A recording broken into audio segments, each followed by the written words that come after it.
Cain Velasquez versus Brock Lesnar. Now, I'm going to be honest. Here's what I expected to happen. I expected that if it was a stand-up fight, that Cain would knock Brock out.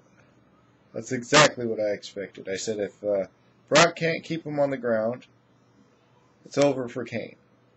And if Cain can't get up off of the ground, Brock's just going to beat the crap out of him.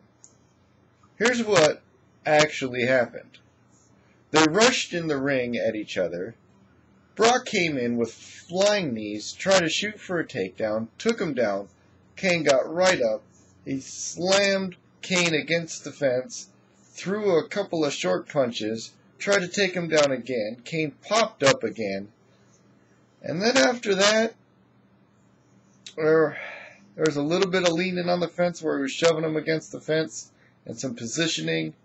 And out of nowhere, I had to watch it several times, there's a left uppercut hits Brock directly on the chin, and he starts doing like some Mike Tyson's punch-out kind of spinning around like woo! He does like 6 spins and like tumbles down and tries to compose himself, and Cain Velasquez hits him with like 30 bazillion punches, and Brock falls down. Then he gets up. Then Brock falls down. Then he gets up, and the whole time Brock is just getting more and more bloody. There's a downward punch that cuts Brock's cheek open. And it looked like, you know, like the old Mike Tyson fights where Mike Tyson would hit someone and then they'd try to get up and then they'd stumble and fall back down, and you're like, there's no chance they could ever win. I've read some of the comments and they're like, they shouldn't have stopped the fight because, you know, he came back against Carwin. Like, if they didn't stop the fight by just the ground and pound, then at the end of the round, which would have been 41 or 42 seconds later, I think 42 seconds later, 42 more seconds of that punching, the cut as it was at the end of the round, they would have had to stop the fight. The cut where they couldn't close it up with Vaseline. They kept opening it up even after the fight was stopped and they had time to really lay the Vaseline on and try to suture it up.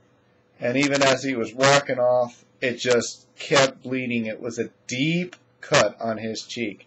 And the rest of his face was jacked. Cain Velasquez had no marks, no sign of wear and tear, no sign that he was tired, that he was nervous, that at any point in time he was stunned. And unlike Shane Carwin, he was not going to get gassed. He could have beat the crap out of him for 5 rounds. And trust me, Brock has a big-ass mouth.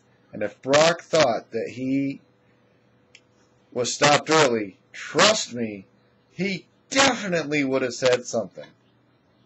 But he got beat up in this fight really, really, really bad.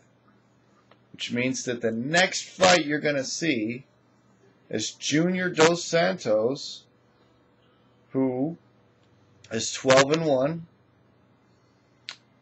fight against Cain Velasquez. And if you're wondering who Shane Carwin's next opponent is, it's Roy Nelson. I don't think that's going to be much of a fight because Roy Nelson couldn't take down Junior Dos Santos. And Roy Nelson's certainly smaller than Brock Lesnar. So he's just going to get beat down. I don't think he can take the hits that Brock could.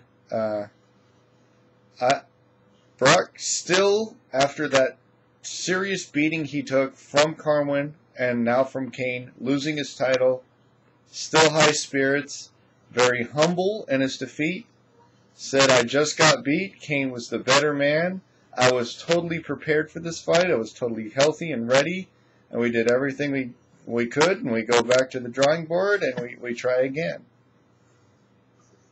And that's all. That's how that fight went down. It was more fast-paced than any of the other fights. It was more fast and more exciting than any of the other fights. More fast and more exciting and more fast-paced than any fight I've seen in a long time. That was an incredible fight.